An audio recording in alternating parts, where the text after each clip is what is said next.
Hello everyone. संस्कृति IAS के online learning programme में एक बार फिर से आपका स्वागत है। अपने मुख्य परीक्षा के उत्तर लेखन कार्यक्रम को आगे बढ़ाते हुए हम लोग अब डिस्कस करेंगे इकोनॉमी के क्वेश्चंस पर। और आज जो इस टॉपिक पर हम डिस्कस करने वाले हैं उस टॉपिक का नाम है सार्वजनिक वितरण प्रणाली यानी पीडीएस। अब पीडीएस के बारे में पहले हम चर्चा करेंगे कि सार्वजनिक वितरण प्रणाली क्या होता है। तो इसको चर्चा करने से पहले हम उसका एक ओवरव्यू सिलेबस देख लेते हैं। हम लोग सार्वजनिक वितरण प्रणाली के बारे में किन किन बातों को डिस्कस करेंगे, यहाँ पे कुछ पॉइंट्स मैंने लिख दिए हैं, अभी उनको एक एक करके डिस्कस करेंगे। ये डिस्कस होने के बाद हम एक प्रीवियस ईयर का क्वेश्चन लेंगे और प्रीवियस ईयर के क्वेश्चन का एक फॉर्मेट तैयार करेंगे, कैसे उस आंसर को लिखना चाहिए, कैसे उस आंसर को बेहतर बनाया जा सकता है, उसमें कौन से करंट इश्यूज जोड़े जा सकते हैं। प्लस उसके बाद हम एक अभ्यास प्रश्न पर चर्चा करेंगे। एक क्वेश्चन जिसको मैंने खुद बनाया है, उस क्वेश्चन का आंसर कैसे लिखा जाना चाहिए, क्या उसका एक फॉर्मेट होना चाहिए, तो उसको लिखेंगे। लेकिन चूँकि मैंने आपको पहले ही बता रखा है कि सीधा सीधा आंसर तैयार करना या उसका फॉर्मेट तैयार करने से पहले अगर उस टॉपिक की एक संक्षेप में चर्चा कर ली जाए तो रिवीजन के साथ साथ एक आंसर राइटिंग का अभ्यास तो हो ही जाता है, रिवीजन भी हो जाता है, तो दोनों काम एक साथ कवर हो जाएंगे। पीडीएस सार्वजनिक वितरण प्रणाली या पब्लिक डिस्ट्रीब्यूशन सिस्टम, ये टॉपिक खाद्य सुरक्षा से जुड़ा हुआ है। इसीलिए मैंने टॉपिक में ऊपर हेडिंग लिखी है पीडीएस खाद्य सुरक्षा, और साथ में फिर पशुपालन का अर्थशास्त्र जो कि सिलेबस का हिस्सा है। तो हम उनको आपस में कनेक्ट करते हुए पढ़ेंगे। पहले हम पीडीएस वाले टॉपिक को कवर करेंगे, फिर नेक्स्ट लेक्चर में हम लोग खाद्य सुरक्षा के बारे में पढ़ेंगे, और उसके बाद पशुपालन का अर्थशास्त्र या उससे संबंधित जो भी क्वेश्चन आए हुए हैं उन पर चर्चा करेंगे। तो प्रारंभ करते हैं हम पीडीएस के बारे में। सार्वजनिक वितरण प्रणाली हमें इसमें क्या क्या पढ़ना है, तो सबसे पहले सार्वजनिक वितरण प्रणाली क्या होती है। जैसा कि आपने अपने क्लास में पढ़ा होगा या आपने सेल्फ स्टडी के माध्यम से पढ़ा होगा, विभिन्न प्रकार के नोट्स और बुक रेफ़र की होंगी, तो उसमें भी ये सामान्य तौर से लिखा होता है कि सार्वजनिक वितरण प्रणाली सरकार द्वारा जनता को कम कीमत पर या उचित कीमत पर आवश्यक वस्तुएं उपलब्ध कराने की प्रणाली है। ये एक ऐसी प्रणाली है जिसके माध्यम से सरकार लोगों तक मूलभूत वस्तुएं उपलब्ध कराती है बहुत ही न्यूनतम कीमत पर। और ये कैसे चलती है प्रणाली, क्या इसका उद्देश्य है, तो नेक्स्ट पीडीएस के अंतर्गत हम उद्देश्य की बात करते हैं। यहाँ आप लोग ये ध्यान रखें, हम इस टॉपिक पर संक्षेप में चर्चा करेंगे। यहाँ विस्तार इसका करना संभव नहीं है, क्योंकि इस प्रोग्राम का मुख्य जो काम है या इसका प्रोग्राम का उद्देश्य है वो है आपकी आंसर राइटिंग को बेहतर बनाना। टॉपिक को संक्षेप में डिस्कस करने से इतना लाभ हो जाएगा, एक वैल्यू एडिशन हो जाएगा कि आपका रिवीजन हो जाता है। तो आप इसको विस्तार से नोट्स में से पढ़ें, बस यहाँ उसकी संक्षेप में एक चर्चा कर लेते हैं ताकि आप आंसर बेहतर लिख पाएँ। पीडीएस प्रणाली क्यों शुरू की गई, उद्देश्य क्या है उसका, तो जैसा कि आप जान रहे हैं लोगों तक मूलभूत वस्तुएं उपलब्ध कराएंगे, तो इसका पहला उद्देश्य है सरकार खाद्य सुरक्षा मेंटेन करना चाह रही है। कोई भी व्यक्ति भूखा ना रहे, प्रत्येक व्यक्ति तक आवश्यक खाद्यान्न उपलब्ध हो, इसके लिए सरकार द्वारा सार्वजनिक वितरण प्रणाली का प्रयोग किया जाता है। और ये प्रणाली कैसे काम करती है, सिलेबस में लिखे हैं ये सारे पॉइंट कि आपको पीडीएस पढ़ना है, पीडीएस का उद्देश्य पढ़ना है, पीडीएस के अंतर्गत क्या क्या कार्य किए जाते हैं, फिर टीपीडीएस की कार्यप्रणाली क्या है, तो ये सारी चीज़ आपको समझनी है। पीडीएस का एक दूसरा उद्देश्य है कि देश में गरीबी या निर्धनता को कम करना। निर्धनता को कम करना भी एक पीडीएस का उद्देश्य है। अब आप सोच रहे होंगे सर इससे निर्धनता कैसे कम होगी, तो आप ज़रा रिकॉल करें गरीबी की परिभाषा पर। गरीबी की परिभाषा किसी व्यक्ति के वंचित होने की स्थिति को दर्शाती है, यानी कोई व्यक्ति अगर अपनी मूलभूत आवश्यकताओं से वंचित है तो वह गरीब कहलाएगा। उसकी व्यापक चर्चा अलग से एक टॉपिक में की जाएगी, वो बाद में छोड़ देते हैं हम लोग उसको, फिलहाल हम इसी टॉपिक पर बात करेंगे। तो गरीबी को कम करने का मतलब, अगर हम व्यक्ति तक आवश्यक मूलभूत वस्तुएं उपलब्ध करा दें और उस वस्तु को उपलब्ध कराने की एक प्रणाली जिसका नाम पीडीएस है, तो हम कह सकते हैं कि इस प्रणाली के माध्यम से व्यक्तियों तक आवश्यक वस्तुएं पहुंच पाएंगी, अर्थात निर्धनता को कम करने में सहायता मिलेगी। इसी से नेक्स्ट पॉइंट बन जाता है कि एक व्यक्ति का जो न्यूनतम पोषक स्तर है, उस न्यूनतम पोषक स्तर को बनाए रखने में इस पीडीएस की मुख्य भूमिका है। और ऐसा संविधान में भी लिखा है संविधान भी इस बात को कहता है कि व्यक्तियों को न्यूनतम पोषाहार उपलब्ध होता रहे। ये उसके मूल अधिकार का एक हिस्सा है इनडायरेक्टली। तो पीडीएस के क्या उद्देश्य हैं? अब बात करते हैं पीडीएस के कार्य क्या हैं, कौन कौन से कार्य पीडीएस में किए जाते हैं।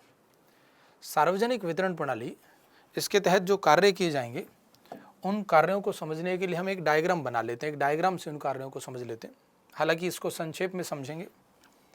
सबसे पहले केंद्र सरकार की एजेंसी यानी एफसीआई किसानों से खाद्यान्नों का क्रय कर लेती है। किसान ने खाद्यान्न एफसीआई को बेच दिया और जिस मूल्य पर बेचे उस मूल्य का नाम एमएसपी, मिनिमम तो इतना मिलेगा ही, मिनिमम सपोर्ट प्राइस।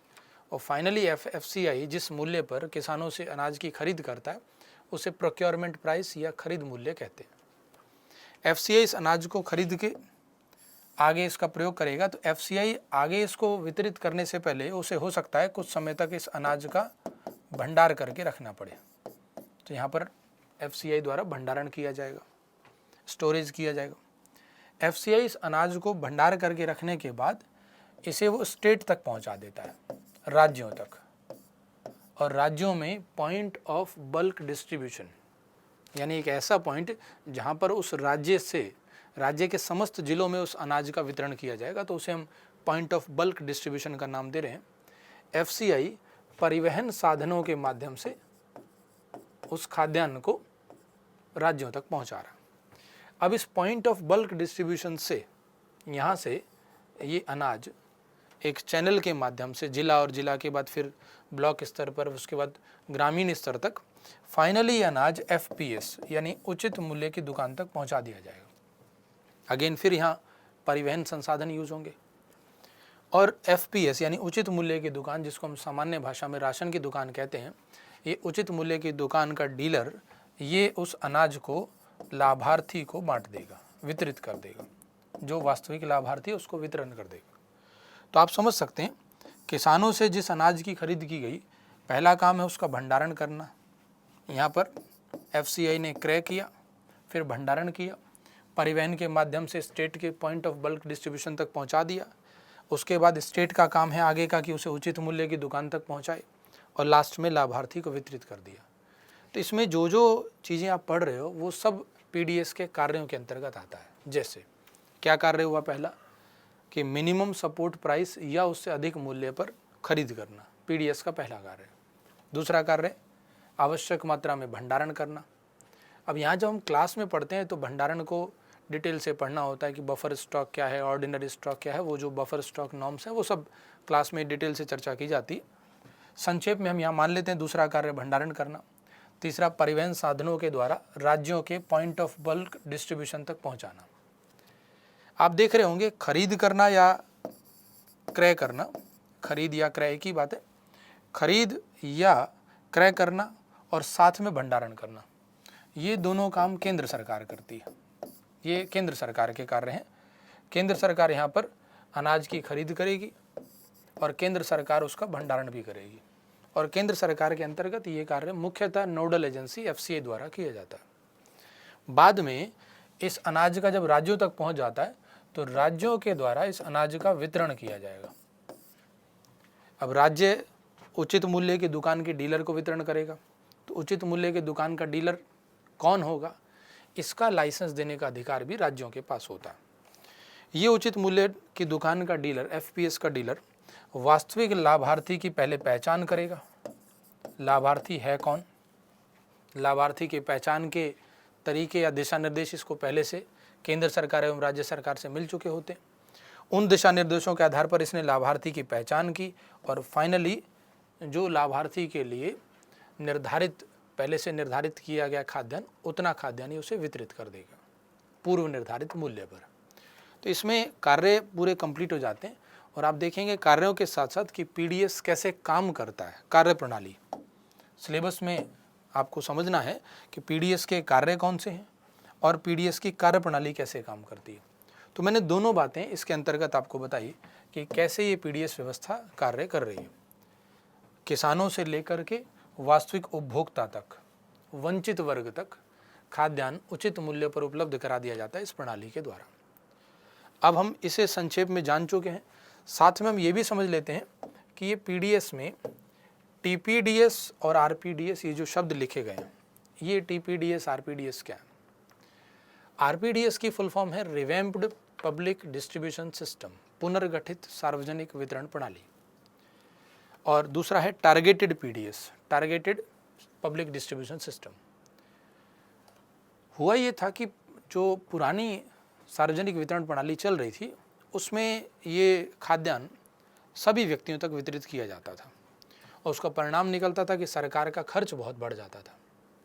सरकार के खर्च में कटौती करना आवश्यक था क्योंकि इससे राजकोषीय घाटा बढ़ रहा था, और साथ साथ जो व्यक्ति वास्तव में इसके लायक है उस तक अनाज पहुंचाना कंटिन्यू चलता रहे, इसके लिए सरकार ने आरपीडीएस शुरू की, यानी पहले वाली पीडीएस को पुनर्गठित कर दिया, थोड़ा सा उसमें सुधार कर दिया। और सुधार का मतलब यहाँ पर ये रहा कि जो व्यक्ति इसके लिए योग्य नहीं है वहाँ उसको अनाज नहीं दिया जाएगा, और साथ में जिन इलाकों तक ये प्रणाली अपना काम नहीं कर पा रही थी वहाँ तक इसे पहुँचाया जाएगा। इसे आरपीडीएस नाम दिया गया। इसी प्रकार 1997 में इसे टारगेटेड कर दिया गया। टारगेटेड का मतलब अब केवल वंचित वर्ग को ही अनाज मिलेगा। जो व्यक्ति सक्षम है स्वयं अनाज खरीदने में, अगर उसको दिया जाएगा तो एक अलग मूल्य पर, तो इसे नाम दिया गया टारगेटेड पीडीएस। आप देखेंगे आरपीडीएस और टीपीडीएस के माध्यम से सरकार ने खाद्य सब्सिडी में कटौती कर ली, और कटौती करना सही भी है ताकि गरीब वर्ग तक या वंचित वर्ग तक ज़्यादा मात्रा में कम कीमत पर अनाज उपलब्ध कराया जा सके। अब बात करते हैं पीडीएस की सीमाओं की। तो पीडीएस में कुछ लिमिटेशंस है। लिमिटेशंस का मतलब है कुछ ऐसी बातें हैं जो पीडीएस पूरा नहीं कर पा रहा है। जैसे कौन सी वो बातें हो सकती हैं, एक दो यहाँ पे डिस्कस कर लेते हैं। पीडीएस में पोषक तत्वों का पूरा ध्यान नहीं रखा जाता है। पोषक तत्व सामान्यतः आपने देखा होगा पीडीएस में गेहूं या चावल का ही वितरण होता है, लेकिन एक व्यक्ति की मूलभूत आवश्यकताओं में या उसको एक स्वस्थ जीवन व्यतीत करने के लिए पोषक तत्वों की भी आवश्यकता है। तो पोषक तत्वों का यहाँ वितरण नहीं हो रहा, दाल का वितरण या अन्य जो खाद्यान्न उसको चाहिए वो वितरित नहीं किए जा रहे हैं। तो ये एक पीडीएस की सीमाएं हैं, लिमिटेशन है कि पीडीएस ये काम नहीं कर पाता। साथ साथ आप देखेंगे पीडीएस व्यवस्था में जो पब्लिक डिस्ट्रीब्यूशन सिस्टम है, इसके अंतर्गत ये जरूरी नहीं है कि प्रत्येक व्यक्ति गेहूं और चावल ही खाता हो। अलग अलग राज्य स्तर पर हम देखते हैं कि भारत में फूड कल्चर अलग अलग है। उस कल्चर का ध्यान इस पीडीएस में नहीं रखा जाता है। पूरे देश में एक ही तरीके से व्यवस्था चलती है, गेहूं चावल, और कुछ स्थानों पर, कुछ राज्यों पर यदि राज्य सरकार सहमत होती है तो दाल का भी वितरण किया जाता है। तो हम इसमें कह सकते हैं कि खाद्यान्न की जो विविधता है उसका ध्यान नहीं रखा जाता। ये इसकी एक लिमिटेशन है, खाद्यान्न की विविधता। इसी प्रकार से पीडीएस में जब आप लिमिटेशंस की बात करते हैं तो साथ साथ आपको इसमें कुछ कमियां भी नज़र आ रही। लिमिटेशंस का मतलब था कि वो काम पीडीएस नहीं कर पा रहा है। आप देखेंगे कि दूर दराज के इलाकों में, दुर्गम क्षेत्रों में या पहाड़ी इलाकों में पीडीएस से सभी को खाद्यान्न उपलब्ध नहीं हो पाता है, चाहे उसके कारण जो भी हों। तो इसकी लिमिटेशन है, ये सब तक पहुंच नहीं पा रहा है, और पहुंचता भी है तो उसमें क्वालिटी या गुणवत्ता उस अनाज की गिर चुकी होती है। तो गुणवत्ता इसकी एक फिर से एक समस्या उत्पन्न होती है, वही पोषक तत्व नहीं पहुंच पा रहे। तो परिणाम स्वरूप हम देखते हैं कि भारत में सार्वजनिक वितरण प्रणाली में कई सारी आलोचना नजर आती हैं। जैसे एक आलोचना इसकी ये भी की जाती है कि लाभार्थी की पहचान में एरर होती है। लाभार्थी की पहचान, सही प्रकार से लाभार्थी को पहचाना नहीं जा रहा। दो प्रकार की एरर कही जाती है। एक को हम नाम देते हैं इंक्लूजन एरर, और दूसरे का नाम है एक्सक्लूजन एरर। अब ये इंक्लूजन और एक्सक्लूजन एरर क्या है? कुछ ऐसे व्यक्ति हैं जो इस व्यवस्था से लाभ लेने लायक नहीं, यानी वो योग्य नहीं है, उन्हें इनका लाभ मिल जाता है। और कुछ ऐसे व्यक्ति हैं, कुछ ऐसे उपभोक्ता हैं जिनको, जो इसके लाभार्थी होने चाहिए थे, जो इस व्यवस्था के योग्य हैं, उनको यहाँ से अनाज मिलना चाहिए था लेकिन उन्हें मिल नहीं पाता। तो उसे हम नाम दे रहे हैं इंक्लूजन एरर और एक्सक्लूजन एरर। कुछ लोगों को छोड़ दिया गया, योग्य व्यक्तियों को, तो एक्सक्लूजन एरर। लगभग 60% की इसमें एक्सक्लूजन एरर पाई गई है और ऐसे ही 25% की लगभग इसमें इंक्लूजन एरर है। तो आप कह सकते हैं फर्जी राशन कार्ड या एक भ्रष्टाचार के कारण यहाँ पे ये एरर मिलती है। तो ऐसी कई सारी इसमें आलोचनाएं मिलती हैं। आपने डिटेल से इसको पढ़ रखा है टॉपिक को, तो मैं मान के चलता हूँ कि आपको याद आ ही रहा होगा। लीकेज की समस्या इसकी हमेशा रही है। अब इस पीडीएस टॉपिक में कुछ ना कुछ इस समस्या के उपाय भी तो होंगे। तो हमने अभी डिस्कस की सीमाएं या इसकी समस्या और इसके सुधार। सरकार केंद्रीय स्तर पर और राज्य स्तर पर लगातार इसके सुधार कर रही है। जैसे हाल ही में डीबीटी को पीडीएस में पायलट प्रोजेक्ट के तौर पर लागू किया गया। 3 स्थानों पर इसे पायलट प्रोजेक्ट के तौर पर चलाया जा रहा है ताकि इससे बेहतर परिणाम निकल सके और जो वास्तविक लाभार्थी है उस तक इसका लाभ पहुंचाया जा सके, जो कि मेन उद्देश्य है कि वंचित वर्ग की समस्याएं कम हो सके, भूखमरी और कुपोषण जैसी समस्याएं कम हो सके। तो उसमें सरकार लगातार प्रयास कर रही है। टेक्नोलॉजी का प्रयोग किया जा रहा है। शिकायत निवारण तंत्र बनाए गए हैं जिनके माध्यम से अगर कोई व्यक्ति अपनी योग्यता के अनुसार खाद्यान्न प्राप्त नहीं कर पाता है तो वह शिकायत कर सकता है। टेक्नोलॉजी के माध्यम से भ्रष्टाचार और लीकेज पर नज़र रखी जा रही है। तो ऐसे कई उपाय इसमें किए गए हैं। लास्ट में हम देखेंगे एक छत्तीसगढ़ पीडीएस मॉडल। क्लास में इसको मैंने डिटेल से पढ़ाया हुआ है। छत्तीसगढ़ पीडीएस मॉडल को माना जा रहा है कि ये भारत में आदर्श पीडीएस मॉडल के रूप में कार्य कर रहा है। यद्यपि छत्तीसगढ़ सरकार का तो यहाँ तक दावा है कि इसमें सरकार ने करप्शन को 0 पर ला दिया। 0 हो गया, करप्शन समाप्त हो गया। उन्होंने ऐसा कैसे किया? तो पूर्णतः हम कहेंगे तकनीक का बहुत प्रयोग किया। तो मेरा ये मानना है कि आपको एक रिकॉल हो गया होगा संक्षेप में कि पीडीएस क्या था, उसके उद्देश्य, उसकी कार्यप्रणाली, आरपीडीएस, टीपीडीएस वगैरह वगैरह। अगर आपको ये टॉपिक पूरा रिकॉल हो गया हो तब हम इसका क्वेश्चन सॉल्व करते हैं। जो पहले क्वेश्चन पूछा है यूपीएससी ने ये वो क्वेश्चन है जो यूपीएससी ने पूछा है 2019 में, यानी लेटेस्ट क्वेश्चन है। तो इस क्वेश्चन में क्या लिखना था, इसको जानने से पहले क्वेश्चन को ठीक से पढ़ लेते हैं। क्वेश्चन में लिखा है कि अनाज वितरण प्रणाली को अधिक प्रभावी बनाने हेतु सरकार द्वारा कौन कौन से सुधारात्मक कदम उठाए गए। कौन सी प्रणाली? अनाज वितरण प्रणाली। अब देखिए, सामान्यतः हम लोग सिलेबस के हिसाब से पढ़ें तो इसे पीडीएस कहा जाता है या सार्वजनिक वितरण प्रणाली कहा जाता है, लेकिन यूपीएससी ने अपने क्वेश्चन में इसे अनाज वितरण प्रणाली कहा है, इंग्लिश में फूड ग्रेन्स डिस्ट्रीब्यूशन सिस्टम। उसका कारण क्या है? आज के समय में फूड ही मेनली इसमें डिस्ट्रीब्यूट किया जाता है। पहले तो आपने सुना भी होगा और मैं मान के चल रहा हूँ कि आपने कभी ना कभी देखा भी होगा कि इसमें गेहूँ, चावल, चीनी, दाल, कैरोसिन भी वितरित किया जाता था, परंतु अब वो सब नहीं है। कैरोसिन फ्री स्टेट धीरे धीरे बनते जा रहे हैं। एलपीजी को बढ़ावा दिया जा रहा है उज्ज्वला योजना के माध्यम से। तो अनाज वितरण प्रणाली के बारे में क्वेश्चन पूछा है। बहुत ही आसान सा क्वेश्चन है। क्वेश्चन कह रहा है कि अनाज वितरण प्रणाली को अधिक प्रभावी बनाने हेतु सुधारात्मक कदम बताने। अब अगर हम इसमें जल्दबाजी करेंगे तो दिमाग में क्या आएगा कि सीधा लिखना शुरू करा कौन कौन से कदम उठाए गए। ऐसा नहीं करना। मैंने आपको पहले ही बताया हुआ है कि क्वेश्चन में कुछ ना कुछ कीवर्ड होते हैं, यानी कुछ ऐसे शब्द जिनको आधार बना करके अगर हम क्वेश्चन लिखना प्रारंभ करें तो ज़्यादा अच्छे रिजल्ट मिलेंगे। और इसमें एक कीवर्ड है ये सिस्टम का नाम अनाज वितरण प्रणाली, और दूसरा है अधिक प्रभावी बनाना, अर्थात उसमें कुछ समस्याएं हैं। ये क्वेश्चन खुद ब खुद मान रहा है कि उसको अधिक प्रभावी कैसे बनाए, यानी कुछ चुनौतियां, कुछ समस्याएं अभी भी हैं उसके सामने, और फिर बताना है कि उसके उपाय। देखें कैसे इसको लिख सकते हैं। सबसे पहले इस आंसर को प्रारंभ करने में पैरा 1 जब लिखें आप, तो इसमें बता दें हम कि पीडीएस है क्या, संक्षेप में बताना है। अब आप इन बातों का ध्यान रखें कि यहाँ पर पीडीएस को बताते समय एक संक्षेप में आंसर देना है कि पीडीएस क्या होता है।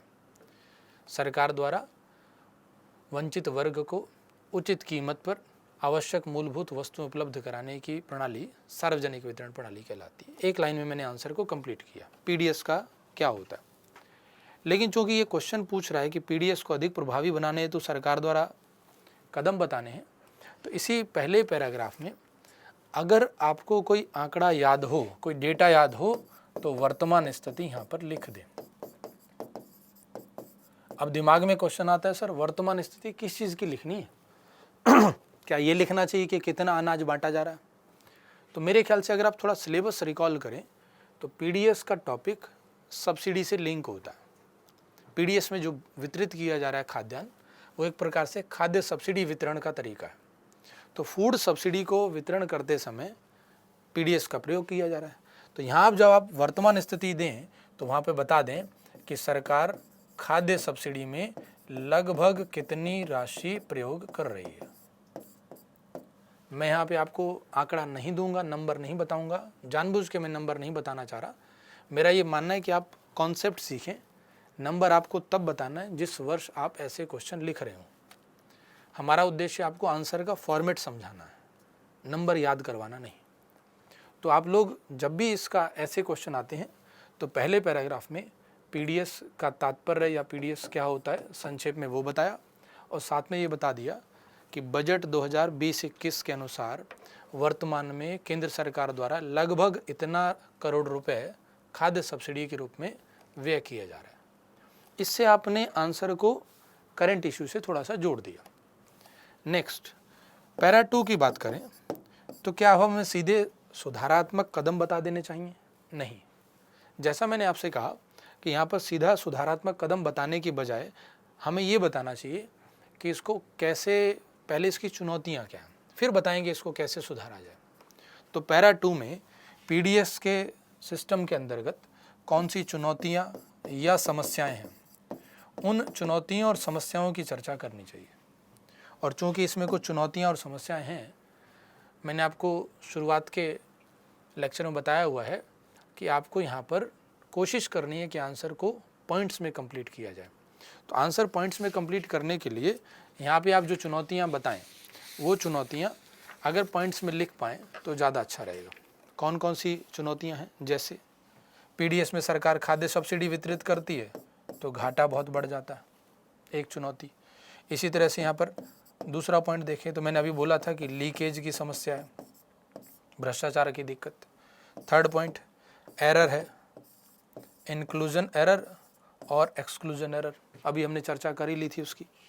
इसी प्रकार से अगर फोर्थ पॉइंट बोला जाए तो पीडीएस के अंतर्गत सरकार पोषक तत्व का ध्यान नहीं रख पा रही है, सभी लोगों तक पहुंच नहीं रहा, ये हमने एरर में डाल ही दिया। पांचवा और इम्पॉर्टेंट पॉइंट कि लाभार्थी की पहचान का तरीका, जो यहाँ पे एरर से लिंक हो रहा है कि लाभार्थी की पहचान सही रूप से नहीं हो पाती है, इसलिए एरर होने लगती है। तो पीडीएस में जो चुनौतियाँ हैं पहले वो पॉइंट्स में यहाँ पर मेंशन करनी चाहिए। इन चुनौतियों को लिखने के बाद अगर आप कदम बताएंगे कि कौन से सरकार ने कदम उठाए तो लिंक करना आसान रहेगा। आप समझ सकते हैं कि अगर आपको कोई सीधा कह दे कि कोरोना का ये उपाय किया सरकार ने, तो आप पहले पूछना चाहेंगे कोरोना था क्या, क्या हो गया कोरोना से, कौन सी समस्या आ गई। अगर आपको कोई समस्या पहले बता दे और फिर उपाय बताए तो मुझे लगता है वो कनेक्ट होता है, इफेक्टिव होता है। तो इसलिए सीधा सीधा उसके सुधारात्मक कदम बताने के बजाय पहले समस्याएं बताई, चुनौतियां बताई, और उसके बाद इसके कौन कौन से उपाय हो सकते हैं। अब आपको पैरा 3 में बताना है कि सरकार ने कौन कौन से कदम बताए, सुधारात्मक कदम, वे सभी उपाय बताने हैं जो सरकार ने सुधार के लिए प्रयोग किए। अब यहाँ पर एक बात गौर करने की है, कौन से कदम बताने हैं जो प्रयोग होने चाहिए या वो जो सरकार ने प्रयोग कर लिए। इसके लिए आपको एक बार फिर से क्वेश्चन को रीड कर लेना चाहिए। क्वेश्चन कहता है सरकार द्वारा कौन कौन से सुधारात्मक कदम उठाए गए हैं, यानी सरकार ने कौन से मेजर्स लेकर के, कौन से प्रयास करके इस प्रणाली को सुधारा है। ये नहीं बताना है कौन से प्रयास करने चाहिए। अगर आप वो बताना चाहते हैं तो वो निष्कर्ष के लिए बचा के रखना है। मैंने आपको बताया था निष्कर्ष सकारात्मक और आशावादी होता है, सुझावात्मक होता है। तो यहाँ पे आपको वो हिस्सा बताना जो सरकार पूरा कर चुकी है। तो इसके लिए जब आप इस आंसर को लिख रहे हैं, आपको यहाँ पे सुधारात्मक कदम बताने हैं, वो काम जो सरकार कर चुकी है। अब जो काम सरकार कर चुकी है ये आपको आंसर मिलेगा कहाँ से? तो आपकी हेल्प के लिए मैं यहाँ पर एक शीट दिखा रहा हूँ, इस स्लाइड को देखें, ये इकोनॉमिक सर्वे से बनाई गई स्लाइड है। इकोनॉमिक सर्वे, जैसा कि आपको पता है कि इकोनॉमिक सर्वे मेंस के क्वेश्चन में बहुत इंपॉर्टेंट होता है। इकोनॉमिक सर्वे 2018-19 वॉल्यूम 2, उसमें एक चैप्टर है कृषि का। उस कृषि के चैप्टर में ये आपको मिल जाएगा, लगभग सेकेंड लास्ट पेज पे है ये। तो टीपीडीएस कंप्यूटरीकरण की उपलब्धियाँ। अब थोड़ा सा इस बात को यहाँ पे गौर करना कि ये क्वेश्चन 2019 का है। तो 2019 का जब क्वेश्चन आया तब तक इकोनॉमिक सर्वे आ चुका था, 4-5 महीने हो चुके थे इकोनॉमिक सर्वे को पब्लिश हुए, और उस इकोनॉमिक सर्वे में दे दिया गया था कि कंप्यूटरीकरण किया गया है टीपीडीएस में और ये सारे सुधार किए गए। यूपीएससी ने हमसे क्या पूछा, कौन कौन से सुधार किए गए। तो बड़ा ही आसान है इस बात को समझना मेरे ख्याल से कि इकोनॉमिक सर्वे का ये कंटेंट सीधा सीधा हमारे क्वेश्चन का आंसर बन जाता है। सरकार ने क्या किया देखें जरा, पॉइंट्स में लिखा है और आपको इनको पॉइंट्स में ही वहाँ पर प्रदर्शित करना चाहिए, जैसा मैंने पहले ही बताया था आपको आंसर लिखने के तरीके में। तो इकोनॉमिक सर्वे का बहुत इम्पोर्टेंस होती है उसकी, इसको कभी भी नेगलेक्ट नहीं करना है। उसमें से अब आपके दिमाग में ये भी आएगा कि इकोनॉमिक सर्वे में क्या क्या पढ़ना चाहिए। हम इसकी चर्चा क्लास में विस्तार से करते हैं कि कौन कौन सा चैप्टर कितना इम्पॉर्टेंट है, कहाँ से पढ़ा जाए। तो इकोनॉमिक सर्वे वॉल्यूम 2 18-19 का है ये, पिछले वर्ष का। उसमें ये टेबल बनी हुई है एक, जानबूझ के मैंने आपको ये टेबल वहाँ से उठा के दिखाई है कि ताकि आप ये समझ पाएँ कि आंसर लिखने का तरीका क्या होता है। एक तरीका मेरे पास ये भी था कि मैं ये दिखाया था कि देखिए मैंने आपके लिए रिसर्च की है। मैंने रिसर्च नहीं की, मैंने आपको बताया कि जो ऑलरेडी जो लोग रिसर्च कर चुके हैं वो मुझे भी पता चल गया। इकोनॉमिक सर्वे, इसकी इम्पोर्टेंस समझ आएगी आपको और वो ज़रूरी है। तो इकोनॉमिक सर्वे में देखिए अब आंसर क्या बनता है। हमारा क्वेश्चन क्या चल रहा था, हम जो अभी लिख रहे थे यहाँ पे हमें बताना था कौन कौन से उपाय किए गए, सुधारात्मक कदम, और इस शीट में बताए गए हैं कौन कौन से उपाय किए गए। जैसे राशन कार्ड लाभार्थियों के डेटा का डिजिटलीकरण किया गया, जो उपभोक्ता हैं उनके डेटा का डिजिटलीकरण कर दिया गया, राशन कार्ड का डिजिटलीकरण कर दिया गया, ये कर दिया गया। और कहाँ कहाँ किया गया, तो सभी राज्यों में पूरा हो गया। हालांकि हमको अपने आंसर में ये लिखने की ज़रूरत नहीं है कि सभी राज्यों में पूरा हो गया, परंतु ये बताना चाहिए कि क्या क्या कर दिया है। सेकेंड पॉइंट देखें, खाद्यान्नों का ऑनलाइन आवंटन किया जा रहा है, यानी राज्य सरकार से जो एफपीएस तक अनाज पहुंचाया जा रहा है तो पहले से ही उसको सिस्टम में अपडेट कर दिया जाता है कि किस एफपीएस डीलर तक कितना खाद्यान्न पहुंचेगा, ताकि इससे लीकेज को कम किया जा सके, पारदर्शिता को बढ़ाया जा सके। कहाँ कहाँ ये हो गया, तो लिखा है कि संघ राज्य क्षेत्र चंडीगढ़ और पुदुचेरी के अलावा सभी राज्यों में पूरा हो गया। नेक्स्ट, फिर थर्ड पॉइंट है आपूर्ति श्रृंखला प्रबंधन का कंप्यूटरीकरण। पूरी सप्लाई चेन प्रोसेस को कंप्यूटराइज कर दिया गया, और कंप्यूटराइज होने का मतलब आप समझ ही रहे होंगे, इससे पारदर्शिता बढ़ जाएगी। कहाँ से खाद्यान्न स्टार्ट हुआ और कहाँ तक वो पहुँचेगा, इस बीच में कहीं कोई लीकेज तो नहीं हुआ, सब कुछ सिस्टम पर अपडेट रहेगा, कंप्यूटर के माध्यम से उसको ट्रांसपेरेंट किया जा रहा है। तो ये बहुत इंपॉर्टेंट पॉइंट है। एक पारदर्शिता पोर्टल बनाया, सभी राज्यों ने बना दिया। राशन कार्डों का पोर्टेबिलिटी शुरू की गई है। पोर्टेबिलिटी आप समझ रहे होंगे, आजकल मोबाइल सिम की पोर्टेबिलिटी है कि आप नंबर वही रखें लेकिन आप उसको पोर्ट कर सकते हैं। ऐसे ही यहाँ पर है कि आप राज्य में किसी उचित दुकान से खरीद सकते हैं। यानी सपोज एक व्यक्ति किसी ए डिस्ट्रिक्ट में रहता है, उसके ज़िला का नाम ए है, डिस्ट्रिक्ट का नाम ए। अब वो उस डिस्ट्रिक्ट को छोड़ करके अगर किसी दूसरी डिस्ट्रिक्ट बी में चला जाए तो क्या उसे खाद्यान्न नहीं मिलेगा? मिलेगा। वो अपने राशन कार्ड को पोर्ट करा सकता है और सरकार उसे पोर्टेबिलिटी की फैसिलिटी दे रही है। इसका फ़ायदा क्या है, अब वो बताएगा कि मैं यहाँ का निवासी नहीं, अब मैं दूसरे स्थान पर रहने लग गया। यानी उसके जो जीवन चक्र है, उसकी जो आजीविका थी, उस पर कोई प्रभाव नहीं पड़ेगा, उसको योग्य जो निर्धारित खाद्यान्न है वो मिलता रहेगा। ये बहुत इंपॉर्टेंट है पोर्टेबिलिटी। और ये कहाँ चल गया है, तो 11 राज्यों में ऑलरेडी चल रहा है। इसी तरह से शिकायत निवारण सुविधाएं बनाई गई, ये सभी राज्यों में कंप्लीट हो गई हैं। मैं फिर से आपको बता रहा हूँ, ये पॉइंट मैंने नहीं बनाए, ये पॉइंट इकोनॉमिक सर्वे में लिखे हुए हैं। ये वहीं से स्लाइड ली गई है, टीपीडीएस कंप्यूटरीकरण की उपलब्धता। उपलब्धियाँ। तो मैंने आपको सोर्स इसका बता ही दिया है। इकोनॉमिक सर्वे 18-19 वॉल्यूम 2 कृषि वाला चैप्टर है, उसमें आप देखेंगे अपने आप मिल जाएगा। खरीदने की आवश्यकता नहीं है आपको। फाइनेंस मिनिस्ट्री की वेबसाइट, वहाँ से आप इसको डाउनलोड कर सकते हैं, मिल जाएगा आपको। ये बजट की अपनी वेबसाइट है, इंडिया बजट के नाम से, तो वहाँ से मिल सकता है। हिंदी इंग्लिश दोनों में अवेलेबल होता है, तो भाषा की भी दिक्कत नहीं है।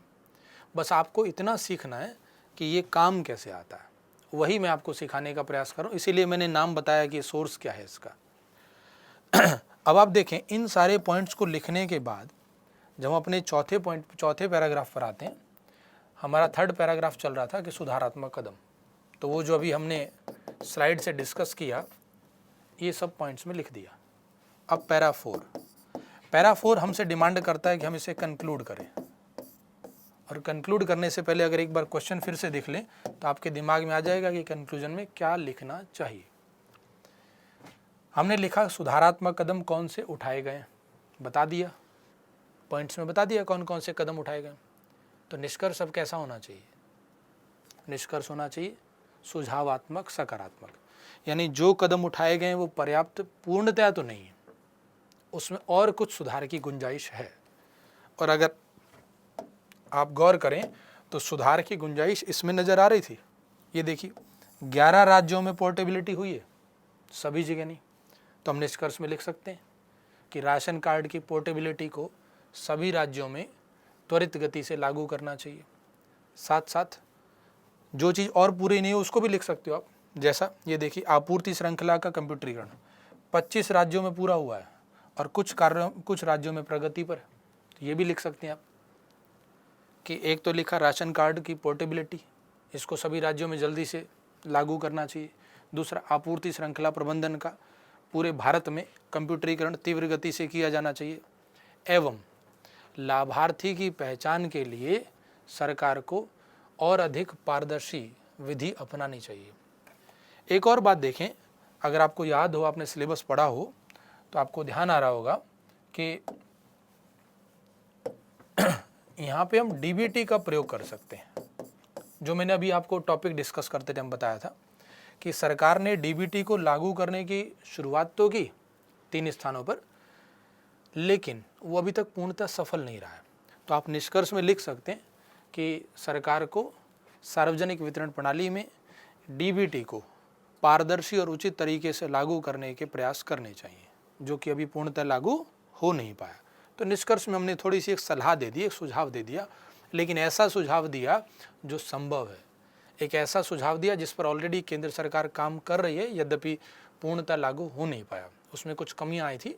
नीति आयोग की ऑलरेडी एक रिपोर्ट आई हुई है जिसमें नीति आयोग ने बताया था कि डीबीटी पूर्णतः सफल नहीं हो पाया पीडीएस में। तो उसमें क्या दिक्कत है वो आप रिपोर्ट में नीति आयोग की वेबसाइट से पढ़ सकते हैं। तो डीबीटी को लागू करना चाहिए, ये आप निष्कर्ष में लिख सकते हैं। तो मेरा मानना है इससे एक संतुलित आंसर तैयार हो जाता है। मैं एक बार आपको क्विक रिवीजन करा देता हूँ कि हम इस आंसर में कैसे हमने इस आंसर को लिखा।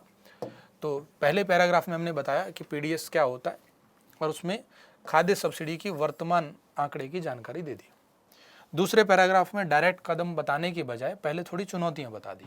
घाटा बढ़ जाता है, लीकेज की दिक्कत है, इंक्लूजन एरर, एक्सक्लूजन एरर, लाभार्थी के पहचान की समस्या, पीडीएस में पोषक तत्वों का वितरण पूर्णतः नहीं हो पाता, कुपोषण की समस्या भी बनी हुई है। तो ऐसे हमने कुछ इसमें चुनौतियाँ बता दी।